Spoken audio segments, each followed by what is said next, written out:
Today's recipe calls for that Canadian juice, also known as pure maple syrup. I'm going to show you how to make really easy pumpkin bars with a maple cream cheese frosting. It's super delicious and really easy. So with that said, let's get started. The first thing we need to do is preheat our oven to 350 Fahrenheit or 177 Celsius. Once we have the oven box warming up, we can start on our pumpkin bars. Next, you'll grab a small saucepan so we can make some delicious brown butter. This will bring so much flavor to our bars. We need to brown 2/3 cup or 152 grams worth of butter. It helps to cube it up, this way it melts and browns a lot faster. If brown butter is too much work, you can use 2/3 cup or 160 mils of a neutral tasting oil like vegetable oil. Grab your pot of butter and throw it over low heat so we can start browning it. This process takes a little bit of time, around 7 to 8 minutes, or until the butter starts to turn a nice golden brown color. After a few minutes, you should see a ton of little small flakes on the bottom of the pan that are golden brown, which are all the milk solids being toasted. It should also have an intense aroma of a buttery and nutty smell to it. It's the greatest thing ever. Now that you've created the golden liquid, we'll measure out the 2/3 cup or 160 mils. This will help ensure we're not going to come up short or be over on the butter. It's imperative you use a liquid measuring device for this task to ensure we get the correct amount. You want to make sure you also get all of those little bitty browned milk solids. It should look something like this. Now that we've made liquid gold, we'll set it aside to let it completely cool down. In the meantime, we can start mixing all the dry ingredients together. Grab a medium-sized holding apparatus and a fine mesh strainer. To the bowl, we'll add 2 cups or 240 grams of all-purpose flour, 1 teaspoon of baking powder, 3/4 teaspoon of salt, 1 teaspoon of baking soda, half a teaspoon of allspice, 1 1/2 teaspoon of ground cinnamon, and a 1/4 teaspoon of ground ginger. Once you have everything in the strainer, we'll start to sift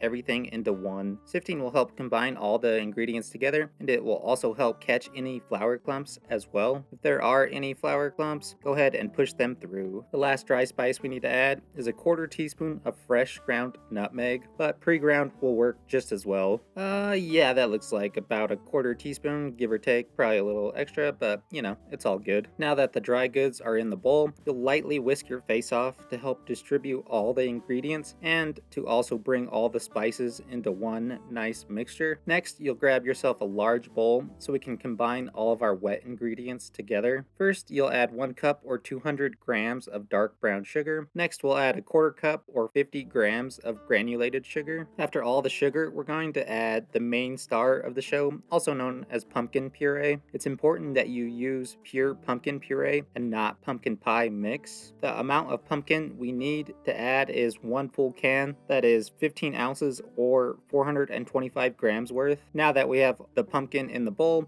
we'll add the liquids. First, add a 1/4 cup or 60 mils of any type of milk of your choice. After that, add the cooled brown butter.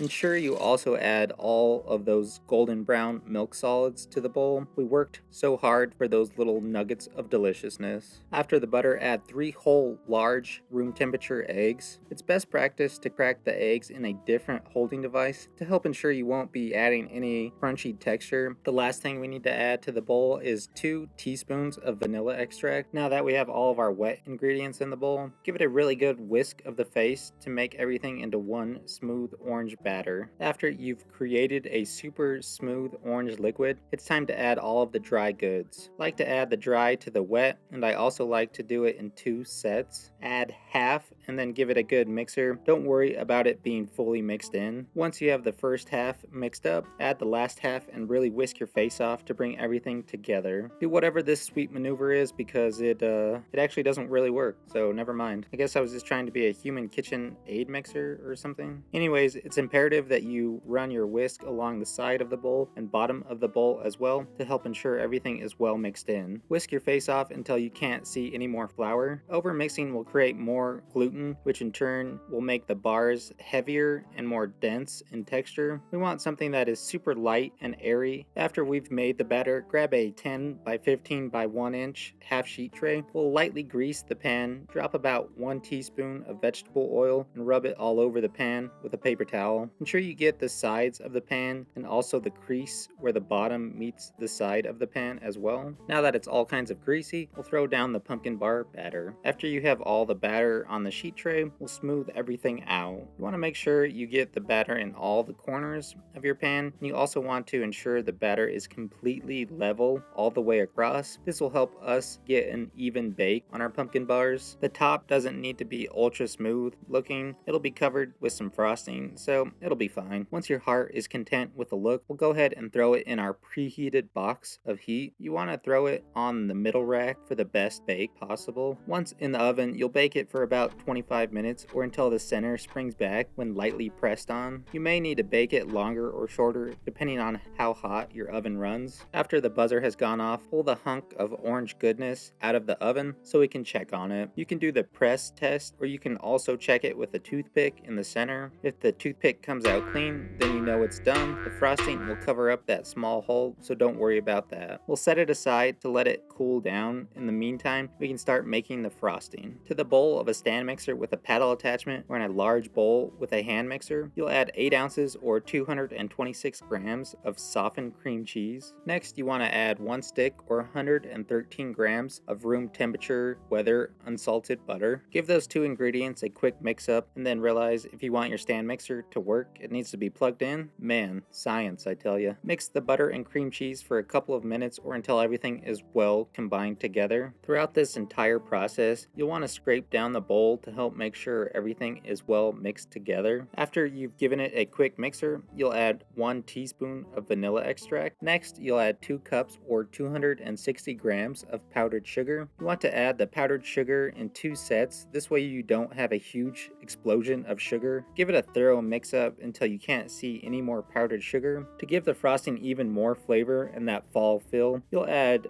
5 tablespoons of that Canadian juice, also known as pure maple syrup. A little hack or pro tip I thought about afterwards is I should have used some maple extract. The extract will bring a more intense flavor and will also add less volume or liquid, and it'll also add less sugar to the frosting. If you are going to use maple extract, I recommend using 2 to 3 tablespoons of pure maple syrup with about 1 to 2 teaspoons of the maple extract. You may need to play around with the amounts of each to figure out what you like best. Once you have all the maple and vanilla in the bowl, give it a good mixer until everything is well combined together.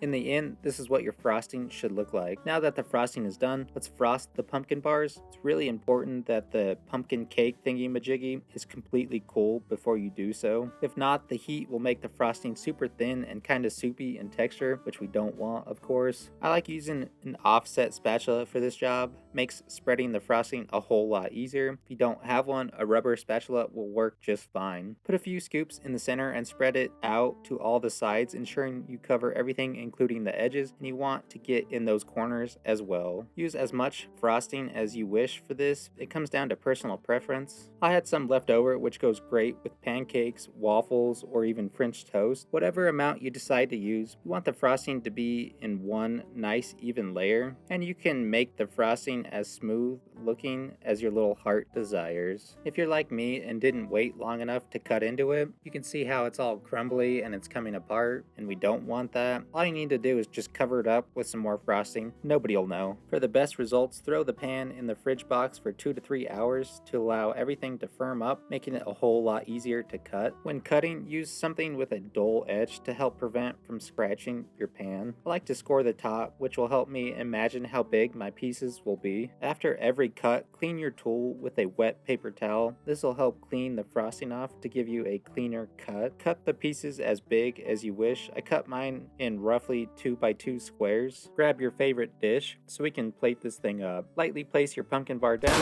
or you can just do that and throw it on the plate upside down. That works too, I guess. Fix it so we can get that sweet picture. Pair it with a coffee, a pumpkin spice latte, or forget all that business and eat it out of the pan with a fork. Whatever you decide to do, just enjoy. Now that our pumpkin bars are done, let's give them the old taste-a-roo. So looking at it, came out nice and aesthetically pleasing. It's got a huge rise on it, and that sweet, thick little layer of cream cheese frosting, and the cake itself looks super tender and it looks like it's gonna be moist, and it's got that sweet little crumble to it. Overall, it just looks really, really good. So let's give it a taste. Yes, I'm using a dirty fork because I tried a piece earlier, so don't worry about it. These pumpkin bars came out super tasty. They have that nice rich pumpkin flavor to them. Then those spices shine through with that cinnamon and that nutmeg. Just those perfect fall flavors. We get a little hint of vanilla as well. Then that brown butter brings some richness and that sweet, delicious, nutty flavor that brown butter has. Then we get a little hint of maple from our maple cream cheese frosting. And the cream cheese itself is slightly tart, so it counterbalances all that sweetness as well. Texture-wise, it's nice and tender and moist and just super fluffy and airy. Overall, this thing is just perfect. This recipe is super simple. There's not much to it. This makes for the perfect fall dessert for a Halloween party or for Thanksgiving or for any reason at all, because it's fall and it's pumpkin and they just go well together. And you can pretty much add whatever you want to this. Maybe some toasted walnuts or maybe some dark chocolate chips would be super tasty as well. Or you can completely leave the frosting off and just eat it as is, which would be also really good. So hopefully you enjoyed today's video. Thanks for watching. And it's getting really dark out and I have a whole sheet tray of this stuff and none of that makes sense, but yeah, we'll see you on the next one as well.